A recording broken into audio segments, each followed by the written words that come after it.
Hello everyone, you welcome our channel. तो देखिए आज हम इस वीडियो में यूपीपीसीएस आरओ यूपीपीसीएस प्रीलिम्स 2025 के लिए अपने हैंड रिटन नोट्स जो कि घटना चक्र पूर्वावलोकन लूसेंट और एनसीईआरटी बुक से हैंड रिटन नोट्स हैं।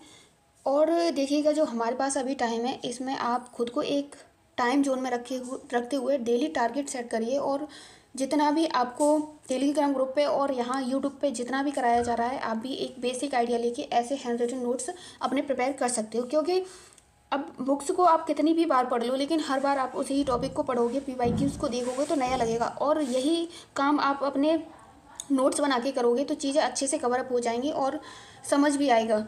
तो यहाँ देखिए ये नोट्स हम आज इसमें अपना मध्यकालीन इतिहास से संबंधित क्वेश्चंस देखेंगे। और यहाँ देखिए जो मध्यकालीन इतिहास में टॉपिक है दिल्ली सल्तनत। दिल्ली सल्तनत से जितने भी क्वेश्चंस पूछे गए हैं पीवाईक्यूज या किसी भी बुक्स में वो सभी यहाँ एक जगह कंपाइल करके टॉपिक को और हैंड रिटन नोट्स हैं। तो ठीक है, अच्छे से देखिएगा और बाकी का देखिएगा। आप घटना चक्र पूर्वावलोकन और इन सब बुक्स की रिलेवेंट कितना भी पैटर्न चेंज हो जाए बट फिर भी आपको टॉपिक पैटर्न उससे कनेक्ट करके देख सकते हो। तो यहाँ हम दिल्ली सल्तनत से संबंधित क्वेश्चंस देखेंगे और दिल्ली सल्तनत का जो टाइम ड्यूरेशन रहा है उसके बारे में बात की जाए तो 1206 से 1226 का जो टाइम ड्यूरेशन था वो दिल्ली सल्तनत से था। और इसके जो वंश थे वो कौन कौन से थे? गुलाम, सबसे पहले बात कर लें गुलाम वंश। गुलाम वंश या इसे ममलूक वंश भी बोला जाता है। और इसका टाइम ड्यूरेशन की बात करें कितना रहा तो इसका टाइम ड्यूरेशन 1206 से 1290 का जो टाइम ड्यूरेशन था वो गुलाम वंश से संबंधित था। और गुलाम वंश के 3 शासक हुए, वो कौन कौन से थे? कुतुम्बी राजवंश और शमसी या इलवरी राजवंश, जनजाति का था जो वही राजवंश था इसका। और आगे बलबनी राजवंश। और यहाँ जो दिल्ली सल्तनत के इसके जो कार्य हुए थे वो देख लेते हैं। खिलजी वंश, इसका टाइम ड्यूरेशन देख लीजिए। यहाँ से कई बार आपको क्वेश्चंस अपने पीवाईक्यूज को एनालिसिस किया होगा तो यहाँ से आपने देखा होगा। तो तुगलक वंश का शासन सबसे अधिक रहा। और सैयद वंश, लोदी वंश, ये सभी दिल्ली सल्तनत के वंश थे।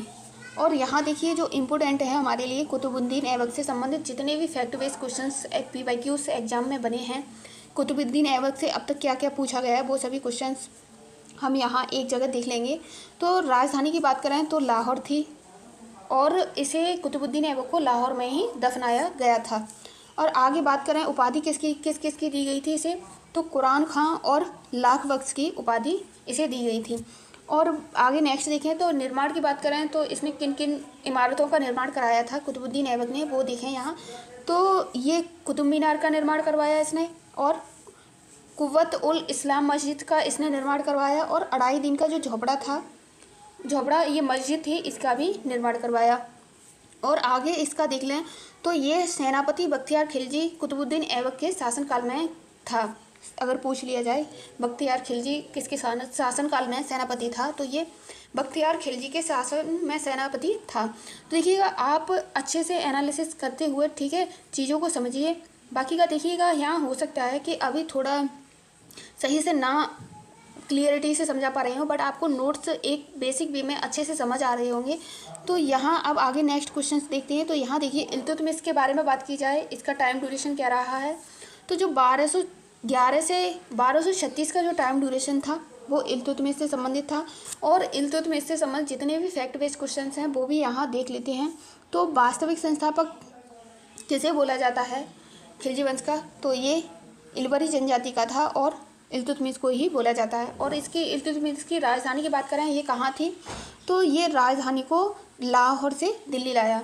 एकता प्रणाली की शुरुआत किसने की, 40 दल की शुरुआत किसने की, तो ये दोनों भी फैक्ट इल्तुतमिश से संबंधित हैं।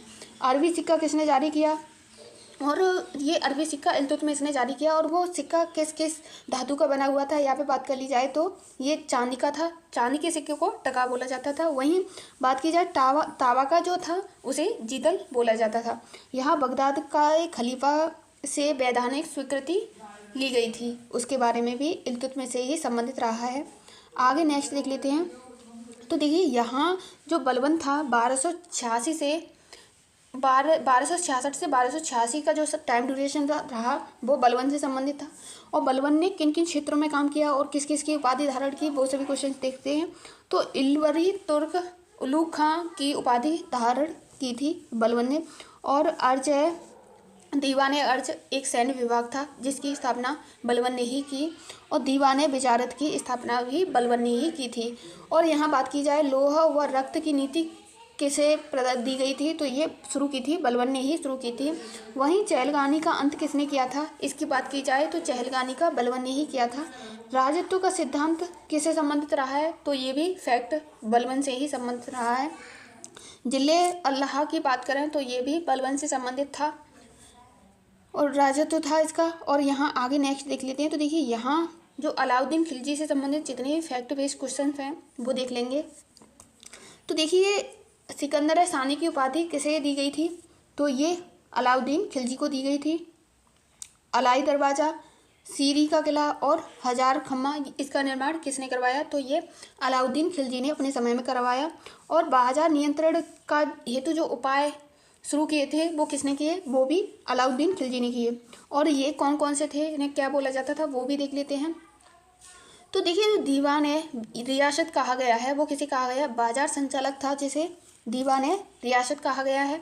सहना मंडी किसे कहा गया है, बाजार का जो अधीक्षक होता था उसे सहना मंडी कहा गया है। और बरीद की बात करें तो ये निरीक्षण करता था। और यहाँ आगे नेक्स्ट देखें तो जो खालसा भूमि की जो सरकारी भूमि थी, खालसा भूमि उसे कहा जाता था जो सरकारी भूमि थी। और यहाँ नेक्स्ट क्वेश्चन देख लेते हैं। तो देखिए यहाँ बात की जाए शराब व भांग जो अफीम होती थी उस पर अलाउद्दीन खिलजी ने रोक लगाई। और बाजार नियंत्रण की जो प्रशासन की प्रणालियाँ थी सिकंदर सानी की, वो कौन कौन सी थी प्रशासन हेतु, तो यहाँ बात की जाए देखिए मोस्ट इम्पोर्टेंट है, आप इसे चाहो तो नोट डाउन भी कर सकते हो साथ ही साथ। तो जो प्रशासन हेतु प्रणालियाँ थी उनकी बात की जाए तो यहाँ देखिए दीवाने वजारत, ये वजीर से संबंधित था, वजीर को कहा जाता था। वहीं बात की जाए दीवाने आरिज, ये सैन्य मंत्री को कहा जाता था अलाउद्दीन खिलजी के समय में। यहाँ दीवाने इंसा की बात करें शाही आदेश को तैयार करता था ये। और दीवाने रसालत की बात करें तो ये विदेशी विभाग दीवाने रसालत था। अब यहाँ गयासुद्दीन तुगलक से संबंधित जितने भी फैक्ट बेस्ड क्वेश्चंस हैं उन्हें देख लेते हैं। तो गयासुद्दीन तुगलक के बारे में बात की जाए तो गाजी मलिक की उपाधि धारण गयासुद्दीन तुगलक ने की थी, जो इसका वास्तविक नाम था गाजी मलिक गयाउद्दीन तुगलक का वास्तविक नाम था। निजामुद्दीन औलिया से इसका मनमुराद हुआ था तुगलक का। और डाक व्यवस्था और नहर निर्माण भी इसी के शासनकाल में शुरू हुआ था गयासुद्दीन तुगलक के बाद। अब यहाँ एमबीटी से आप एमबीटी के बारे में बात कर लें, एमबीटी कौन था और इसके क्या क्या कार्य रहे। तो एमबीटी के बारे में मोहम्मद, इसकी फुल फॉर्म देख ली आप जान लीजिए, मोहम्मद बिन तुगलक। मोहम्मद बिन तुगलक ने अपने समय में कौन कौन से कार्य किए जो कि काफ़ी इम्पोर्टेंट हैं। आप एक बार आपने अगर PYQ को अच्छे से किया है तो ये चीज़ें आपको अच्छे से समझ आ रही होंगी। तो यहाँ बात की जाए प्रमुख कार्य कौन कौन से थे मोहम्मद बिन तुगलक के, तो राजधानी परिवर्तित और सांकेतिक मुद्रा, खुरासान अभियान अगर पूछ लिया जाए किससे संबंधित है तो ये भी मोहम्मद बिन तुगलक से संबंधित रहा है। कराचित अभियान, ये भी मोहम्मद बिन तुगलक से। दोआब कर में वृद्धि किसने की, तो ये भी मोहम्मद बिन तुगलक ने ही की थी। अब यहाँ दीवाने कोही के बारे में बात की जाए तो दीवाने कोही किसे कहा गया है, तो ये एक कृषि विभाग था जो कि मोहम्मद बिन तुगलक के समय में था। और विजयनगर व बहमनी साम्राज्य की स्थापना कहाँ की गई थी, दक्षिण भारत में की गई थी। और ये भी मोहम्मद बिन तुगलक के समय में की गई थी। आगे नेक्स्ट क्वेश्चन देख लेते हैं।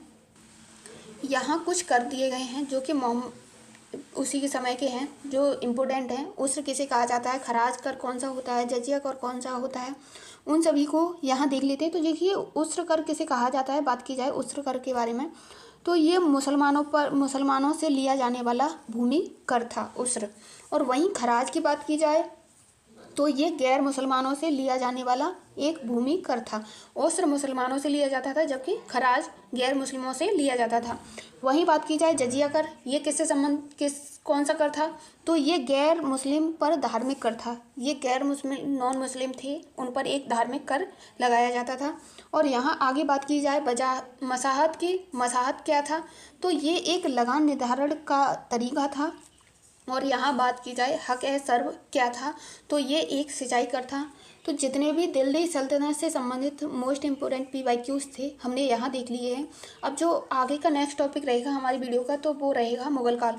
आज का आप डेली का डेली टारगेट जो ग्रुप पे दिया जा रहा है उसे कवर अप करते रहिए। बाकी का आगे के क्वेश्चंस नेक्स्ट वीडियो में देखेंगे। तब तक के लिए thanks for watching this video. और आप सभी अच्छे से टारगेट जो दिए जा रहे हैं उस पर कवर अप करते रहिए। धन्यवाद।